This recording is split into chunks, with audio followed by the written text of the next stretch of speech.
Năm 1942, ngay giữa đỉnh điểm của Thế chiến thứ hai, một chiếc khí cầu tuần tra của Hải quân Mỹ từ từ đáp xuống một khu dân cư đông đúc tại bang California. Báo động được bật lên khi lực lượng cứu hộ phá cửa cabin xông vào.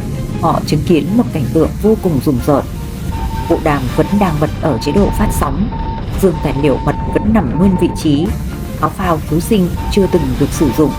Chiếc micro của phi công vẫn đung đưa lơ lửng ngoài cửa sổ. Mọi thứ trên khí cầu hoàn toàn bình thường, ngoại trừ việc toàn bộ phi kíp gồm 2 phi công dày dạn kinh nghiệm đã hoàn toàn bốc hơi, không một dấu vết, không một vết máu, không một dấu hiệu vật lộn, không một tiếng kêu cứu qua đài vô tuyến.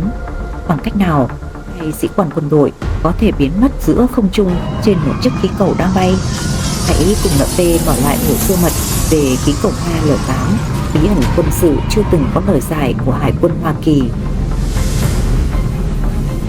Sáng ngày 16 tháng 8 năm 1942, chiếc khí cầu quân sự mang số hiệu L8 cất cánh từ đảo Jesu, bang California.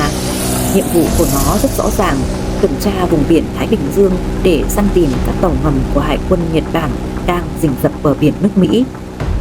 Phụ trách chuyến bay là 2 phi công dày dạn kinh nghiệm, trung úy Ernest Cody và thiếu úy Charles Adams. Cả hai đều là những người lính ưu tú, sở hữu hàng ngàn giờ bay an toàn. Thời tiết hôm đó đẹp hoàn hảo, tầm nhìn xa cực tốt và biển hoàn toàn êm ái. Đúng 7 giờ 38 phút sáng, trung úy Cody phát bản tin vô tuyến về căn cứ. Họ phát hiện một vết dầu loang bất thường trên mặt biển, dấu hiệu nghi vấn của tàu ngầm địch, và đang tiến lại gần để kiểm tra. Đó là thông điệp cuối cùng mà căn cứ Hải quân nhận được từ 2 người lính.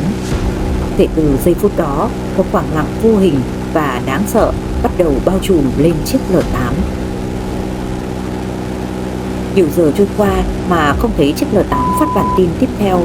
Căn cứ Hải quân liên tục gọi đàm, nhưng chỉ đáp lại là những tiếng xẻ xẻ vô vọng. Báo động được phát ra, các phi đội tìm kiếm lập tức xuất kích.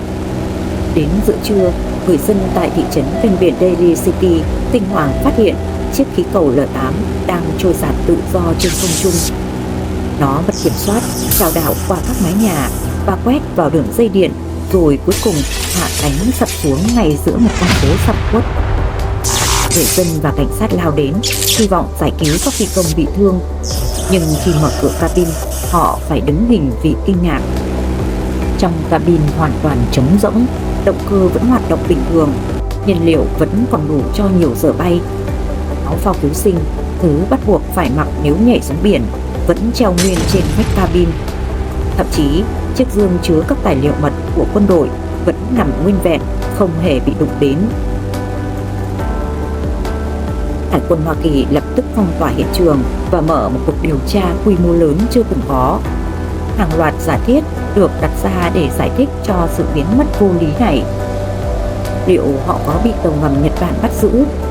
Nhưng trên bờ biển hôm đó, hàng chục tàu thuyền thương mại và người dân địa phương đều quan sát thấy chiếc L8, không ai thấy bất kỳ cuộc nổ súng hay hành động tấn công nào. Nếu bị bắt lại, tại sao chiếc microphone vẫn đung đưa bên ngoài cửa sổ như thể ai đó vừa vội vã buông tay? Hay đây là một tai nạn hy hữu?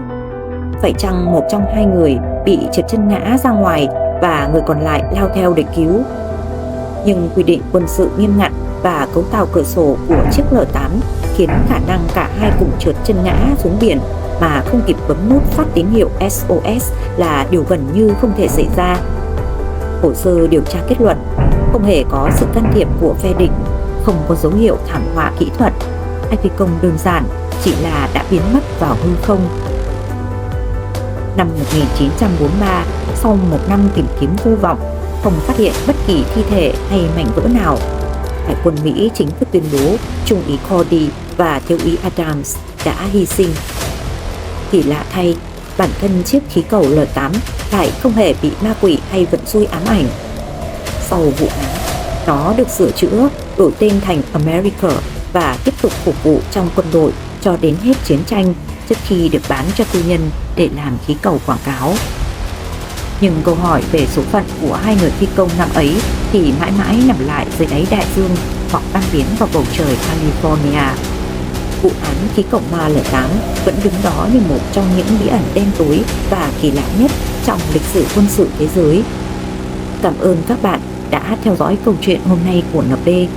Bạn tin vào giả thuyết nào cho sự biến mất của hai phi công? Hãy để lại ý kiến của mình ở phần bình luận nhé. Xin chào và hẹn gặp lại.